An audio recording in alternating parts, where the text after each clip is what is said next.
वडील शब्द फक्त 3 अक्षरांचा, पण त्यामागे उभं असतं संपूर्ण आयुष्याचं एक महाकाव्य.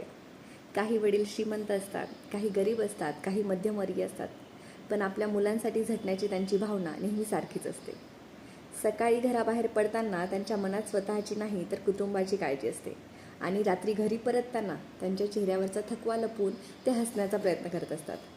कितीदा मनातून खचलेले असतात, कितीदा परिस्थितीसमोर हरलेले असतात, पण मुलांच्या डोळ्यातलं स्वप्न पाहून पुन्हा नव्याने उभे लढायला राहतात.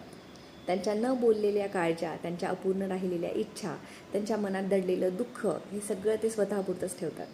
कारण त्यांनाही माहिती असतं, घराचा आधारस्तंभ कधी डळमळला तर संपूर्ण घर हादरून जाईल. आपल्या आनंदासाठी ते कित्येक आनंद सोडतात. आपल्या भविष्याकरता ते वर्तमानाशी तडजोड करतात.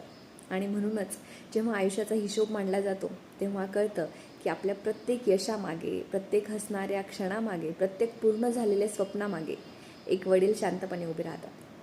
ही कविता फक्त माझ्या वडिलांसाठी नाही आहे, फक्त कोणत्या एका वडिलांसाठी नाही आहे. ही कविता त्या प्रत्येक वडिलांसाठी आहे जे स्वतःच्या भावना लपवून कुटुंबासाठी जगतात. त्या प्रत्येक वडिलांसाठी ज्यांनी स्वतःचं आयुष्य खर्च करून आपल्या मुलांचं आयुष्य सुंदर केलं आहे. आणि त्या प्रत्येक वडिलांसाठी ज्यांना आपण कदाचित धन्यवाद म्हणत नाही, पण ज्यांच्याशिवाय आपलं आयुष्य पूर्णच होऊ शकत नाही. वडील हे फक्त नातं नसतं, ते आयुष्यभर आपल्यासाठी झिजणारं एक प्रेम असतं. थँक्यू.